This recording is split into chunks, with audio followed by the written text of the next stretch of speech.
कहत कबीर सुनो भाई साधो, कहत कबीर सुनो भाई साधो, अरे कहत कबीर सुनो भाई साधो, कहत कबीर सुनो भाई साधो। साहब मिले सबूरी में, अरे साहब मिले सबूरी में, मन लागो यार फकीरी में, मन लागो।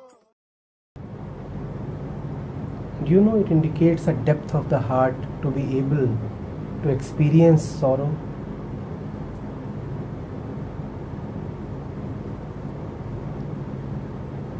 Most people go through sorrow just like drug addicts.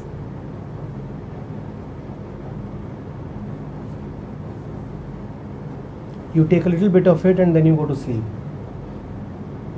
You can't even experience the whole of it. Seen?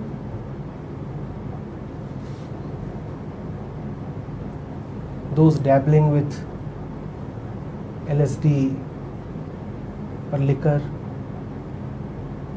and not having the capacity to take it.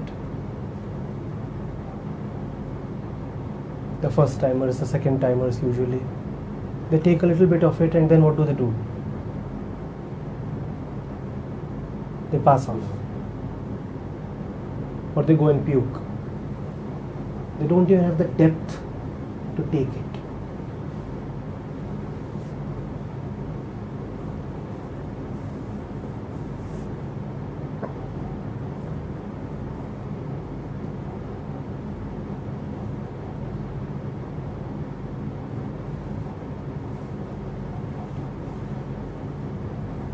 People talk of joy in context of spirituality. I like to talk more of sorrow. It is sorrow really which gives you depths, which makes you a man. Kids only know to weep and wail their way through sorrow. The man lives, eats, breathes sorrow.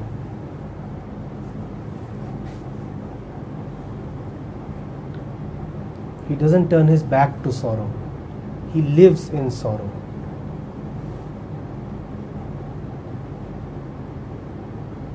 He doesn't say, I can't take any more of it, so I'm going to puke in the corner. He says, all right, let me see how much I can take. And that is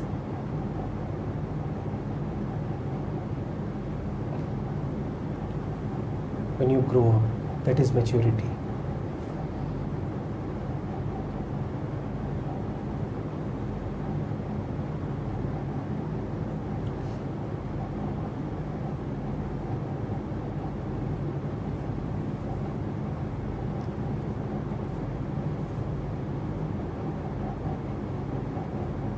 You want to know your capacity for joy? Your capacity for joy is your capacity for sorrow.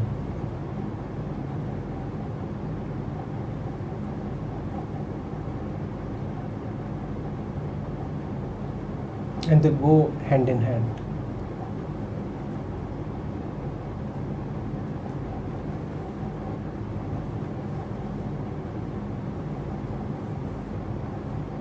A joy which is not juxtaposed against sorrow, which is not shrouded by sorrow, is an impotent joy. You are joyful really only when surrounded by sorrow all around.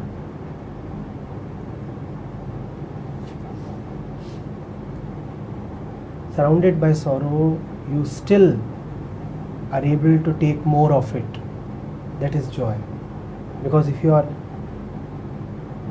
still able to take more of it, it means sorrow is not really possessing you, not dominating you, not touching you in the center.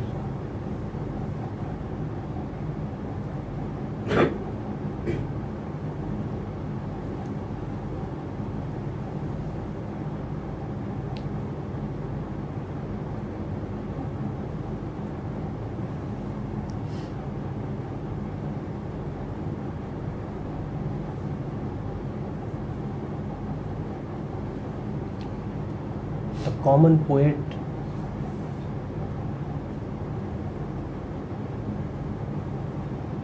just grieves, and when the grief becomes so deep that it touches his soul, then the poet turns into a rishi.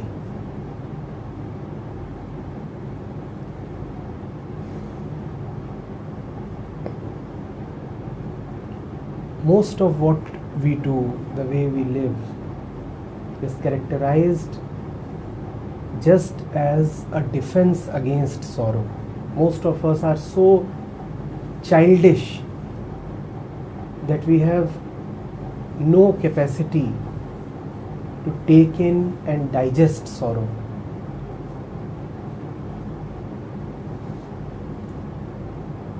The closest image that I can summon is that of a child taking in liquor and puking. You don't have it in you to live with it. Your system is not able to take it, tolerate it, and live with it, and function with it.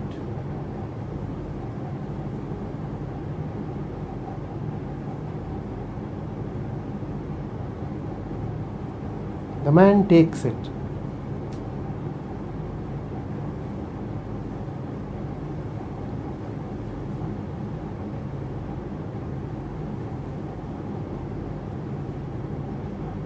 The kid, the man kid with arrested development, does everything to avoid sorrow. Everything. The entire life is just a defense mechanism. What more can I do to avoid all that which puts me in discomfort? What more can I do to avoid all that which threatens me?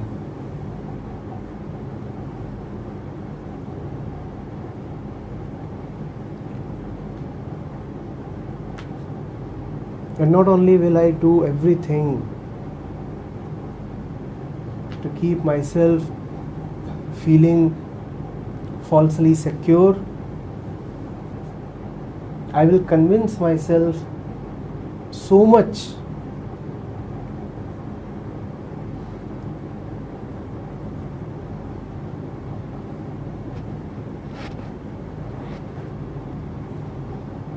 of my fakeness that if I see anything genuine outside, I'll try to label it as false. I'll try to label it as something.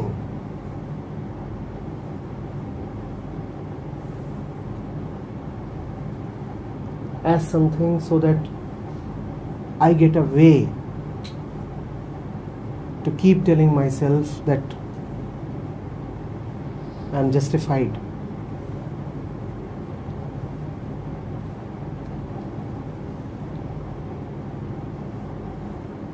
I live a life that is aimed at securing pleasure, avoiding sorrow. I see someone going down a path which is a path of great exhilaration and great grief. Usually these two go together. If you are going towards your beloved, you will find that you are leaving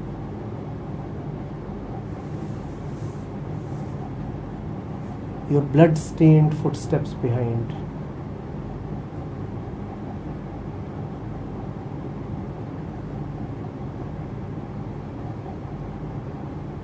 And if you are not really meeting your beloved,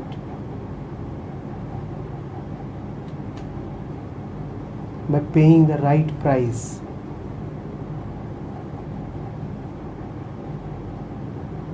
then it is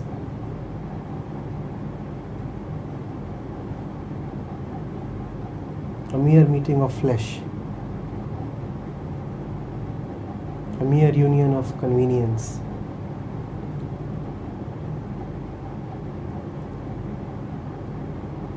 So I see someone walking that way, I'll immediately declare him either mad or dangerous or both.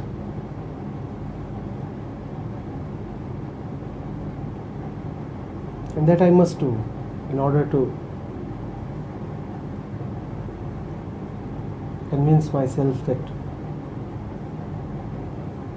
I am justified.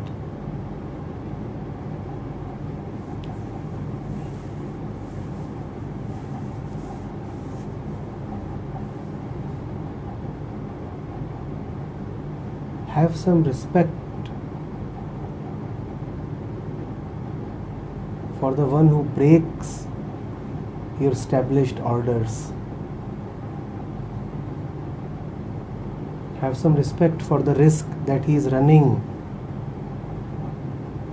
on his own life. You like to point out at the fun that he is having, right? You don't see the price that he is paying. Are you capable of paying that price? You resent him precisely because you don't have the guts to pay that price.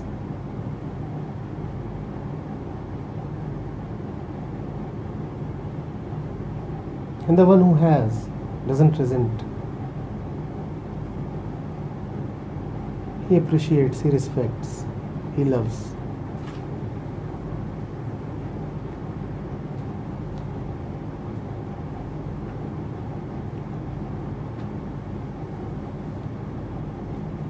I repeat, the man who avoids sorrow becomes dead meat.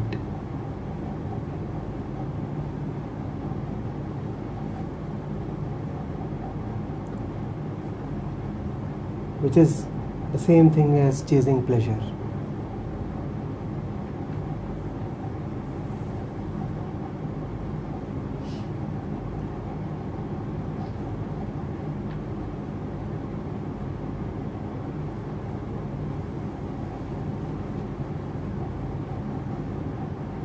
That's the only difference between ordinary pleasure and joy.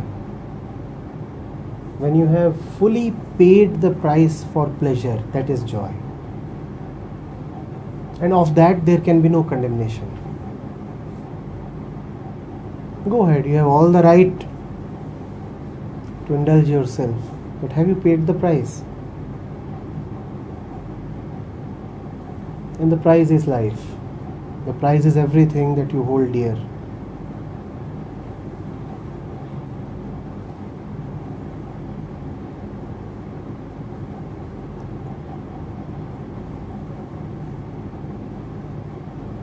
It is very easy to take pleasure from habitual pursuits. There is no danger there. The same kind of food you can have every day and have pleasure. A fixed monthly salary you can have and have pleasure. There are many respectable roads. And you can walk through those roads and have pleasure.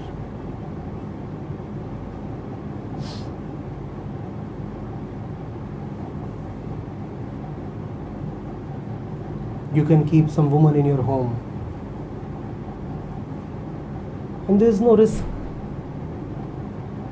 There is no danger involved in that. You can return to her every night and have pleasure. Such pleasure is a demeaning, worthless, lifeless, heartless pleasure.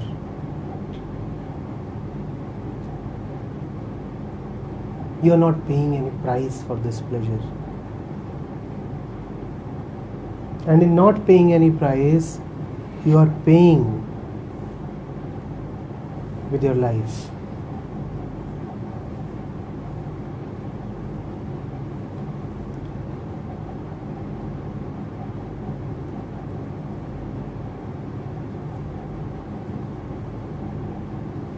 The real price of pleasure is sorrow. Bear the sorrow.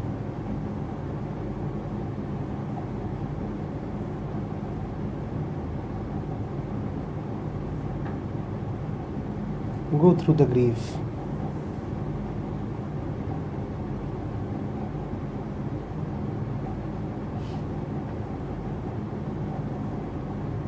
Grief makes a man of you.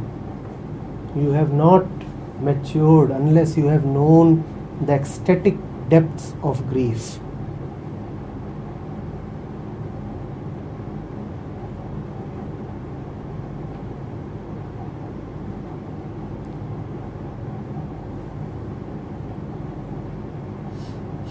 You must be broken, tattered,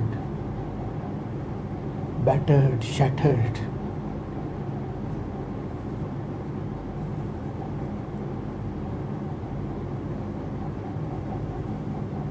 And then you find that you are a man or a woman. Otherwise, you can remain girlish all your life.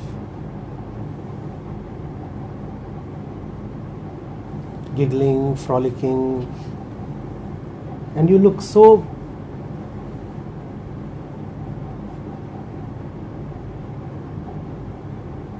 arrested, so adolescent. There is none of the dignity of growth on your face.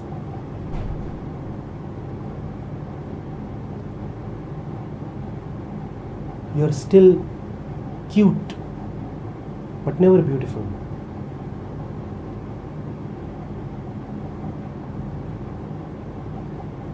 You can continue to be cute. You'll never know beauty. Beauty has a deep relationship with sorrow. Unless you have known sorrow, how can you know beauty?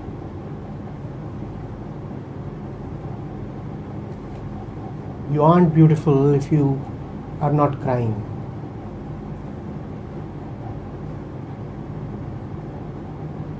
Tears are what cleans the eyes, what makes them radiant, glorious, glistening. You don't even know how to weep.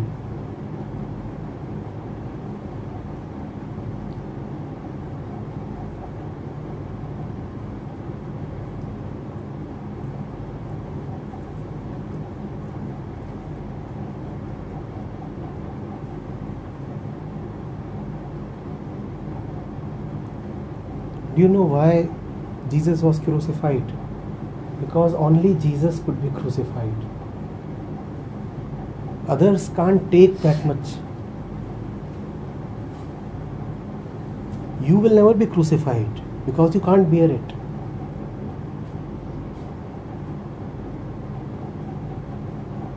You are given only as much sorrow as is the largeness of your heart.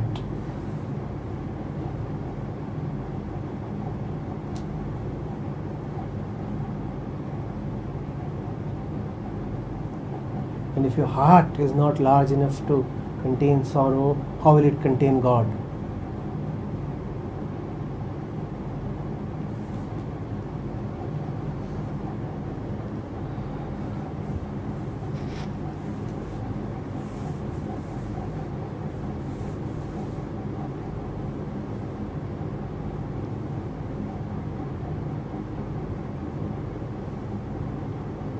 All this effort after security, after ownership, after certainty, after possessiveness is just an attempt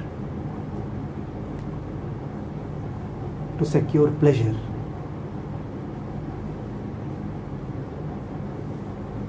And there's nothing wrong with pleasure. Huh? You have all the right to laugh.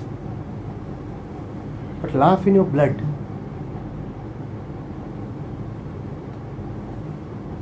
Don't,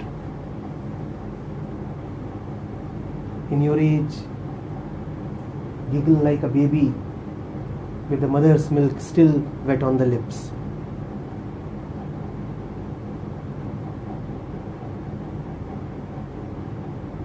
Laughter looks good on you when your face is streaked with blood. Then there is glory in laughter. Not when milk is running down your lips.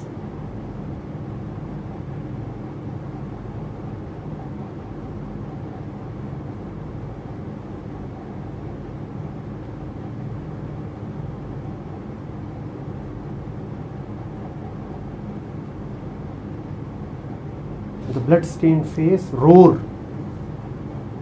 Now you are authorized to laugh.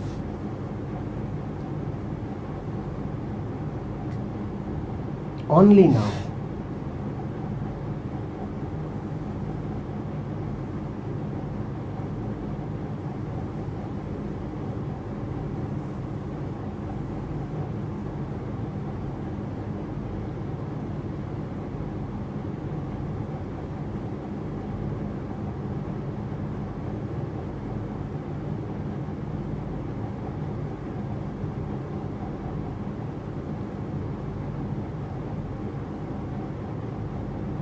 What fun is there that the woman is lying next to you on your bed? What fun is there in embracing her, in having her?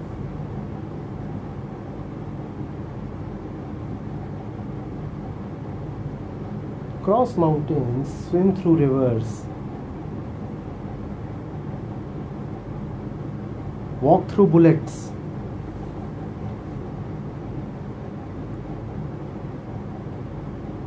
wade through an ocean of patience and waiting and grief. And now there is dignity in your touch.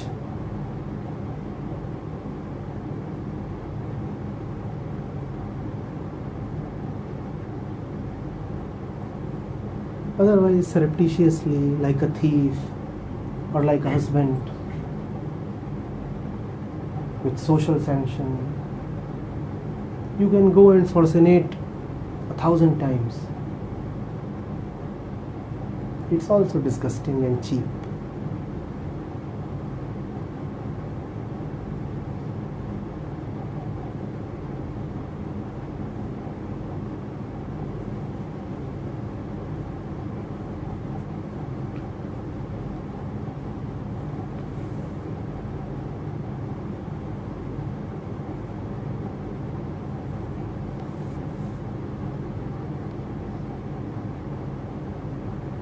We have talked a lot about surrender. We have talked a lot about letting the truth win us.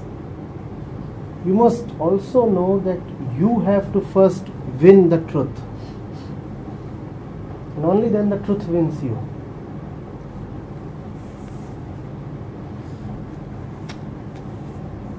And winning the truth is a challenge. It's an expedition.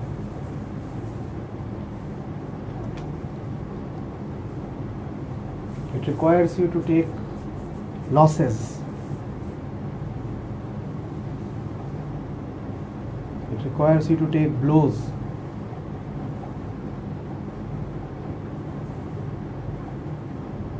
Or is surrender something so cheap that you will just go and bow down your head? You have to earn the qualification to surrender.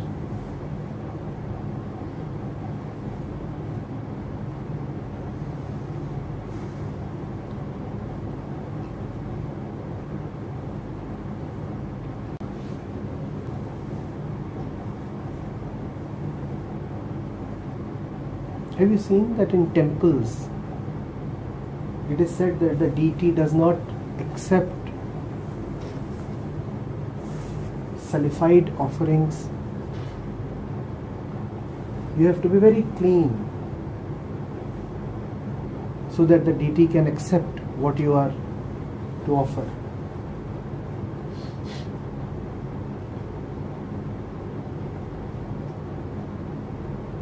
And if you are offering your very surrender, then you have to be cleansed in your own blood. Otherwise your offering is not accepted. Otherwise your surrender is such a meek surrender, it means nothing. You can keep going there and keep saying, oh, I am surrendering, I am surrendering. It happens so frequently and it's so nauseating. I am surrendering.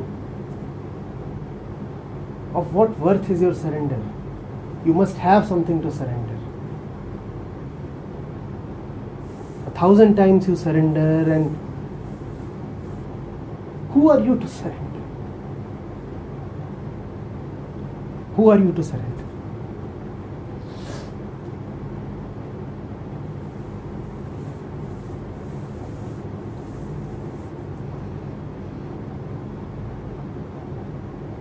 Can't live through 2 hours of pain and you're talking of surrender.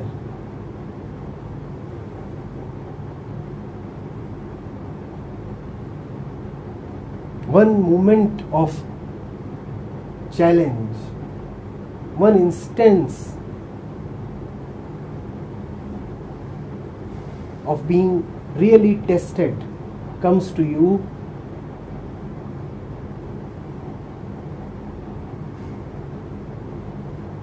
and you show up wanting, or you don't show up at all.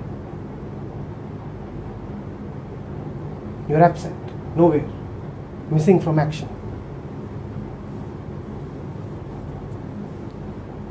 Can't bear 2 moments of pain.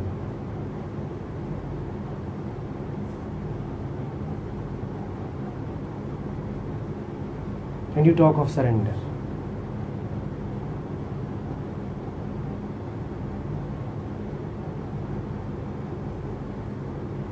Can't bear 1 night of hardships.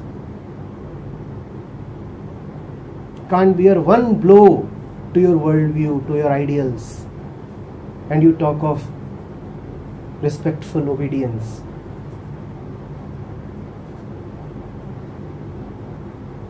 And then this is all that you will have. Falling over in sleep. This is surrender.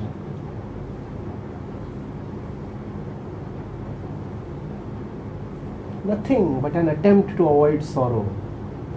Not grown up, arrested at 5 years of age, deeply afraid.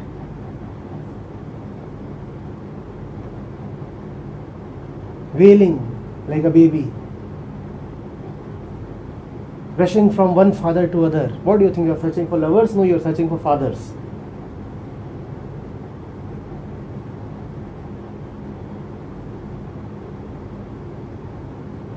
Security. Can you please take me in your arms and give me some consolation?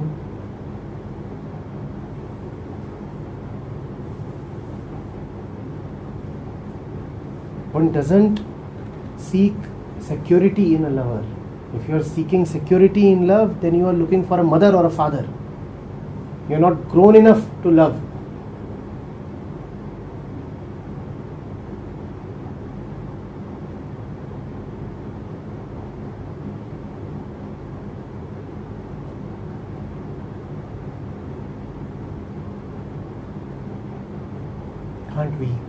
Can't we?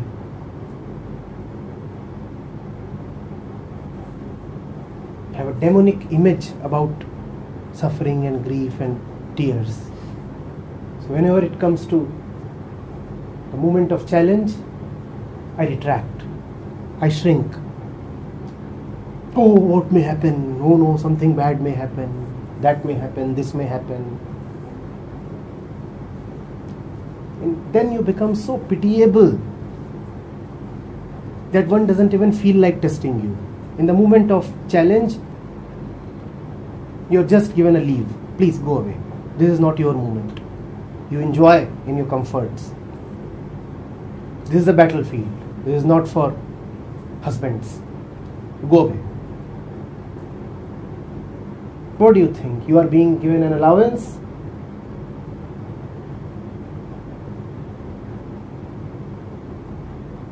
No, you are being let free in pity. Just as a lame soldier is exempted from fighting, you too are being exempted from the fight because you are lame, because you don't have the legs or the heart to fight. So you go.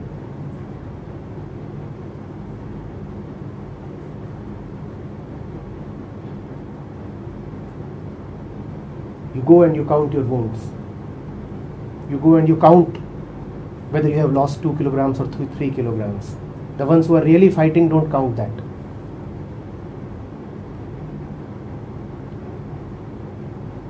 All of this just because you are so afraid of suffering.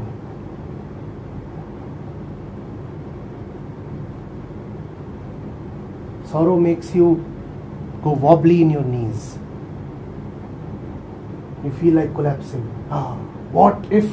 What if? What if what? Someone will die, you will die. So what? People are dying every day all around. So what? One more will die. So what?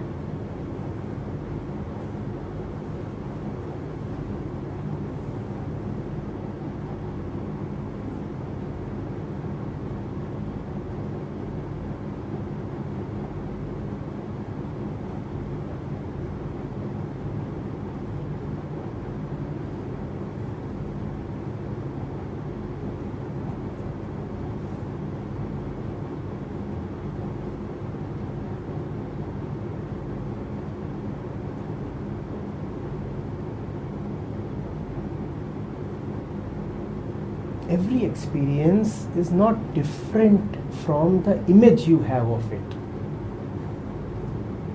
In fact, there is no experience apart from your reaction to the experience.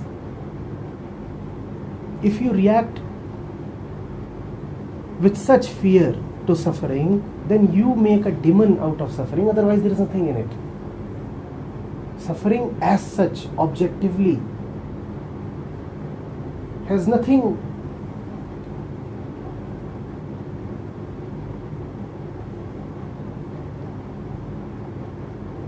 so disgusting about it, nothing so overwhelming. But because we have been taught since childhood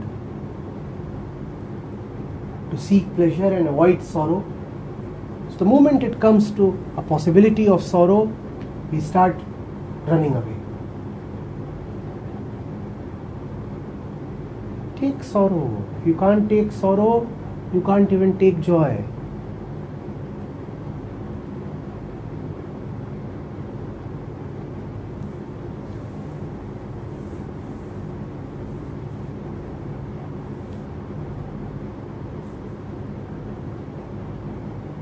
Seven years.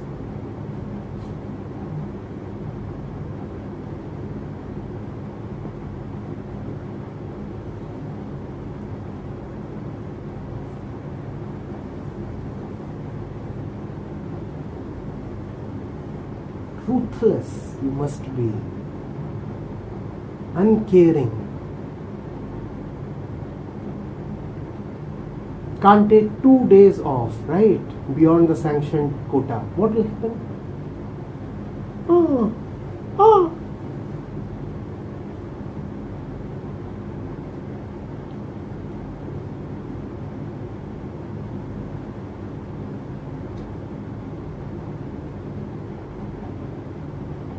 And who is sanctioning? Obviously the society. It's not as if you don't know that. Just a few perks are on the line.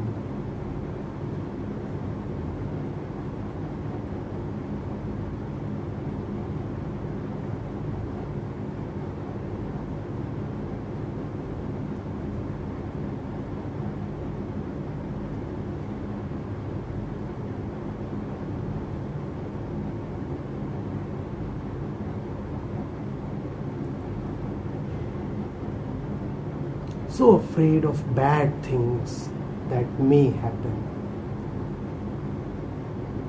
Don't see the worst that is already happening. That you don't see.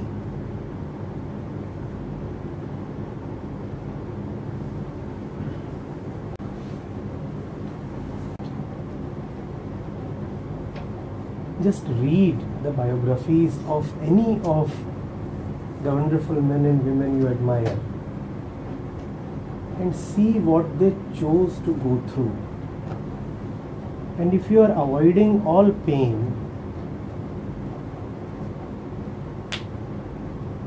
why are you admiring them?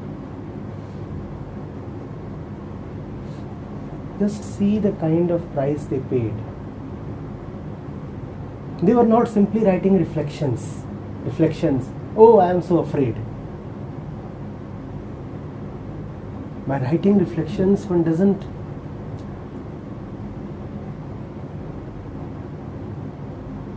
find the Buddha within.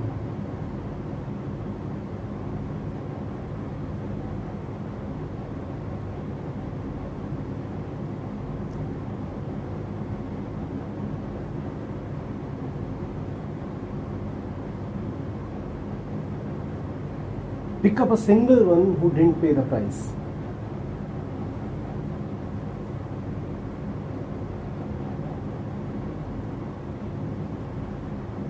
And think of what would have happened to ordinary people in their circumstances.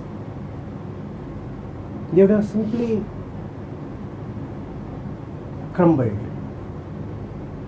And that's what sets these men and women apart. They were large-hearted. They could take it.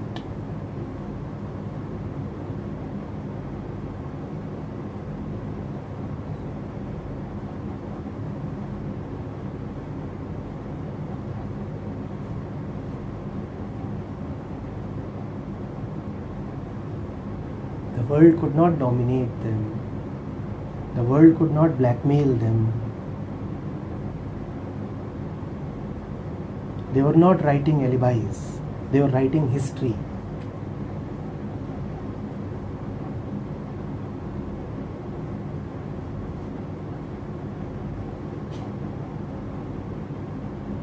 They were not writing reflections. They were writing scriptures.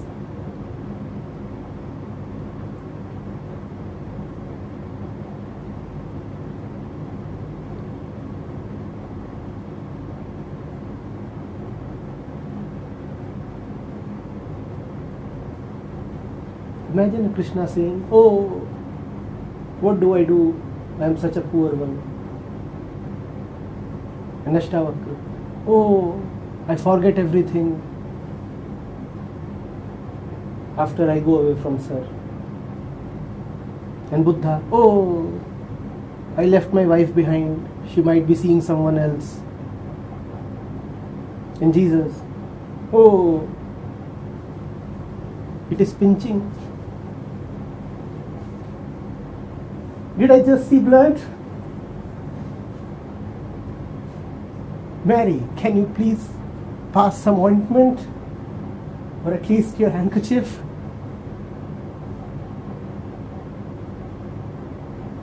Lalla, "Oh, my husband may die. He is so faint-hearted.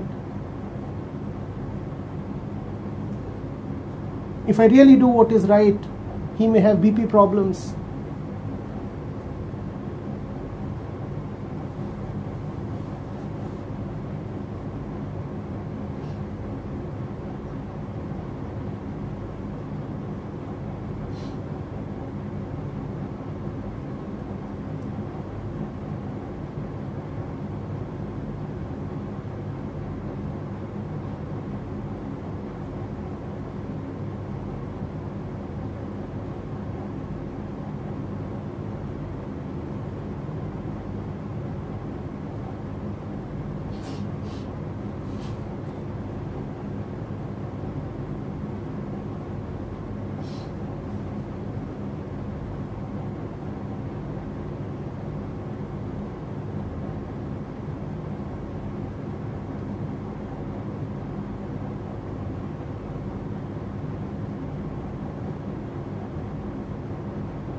last time.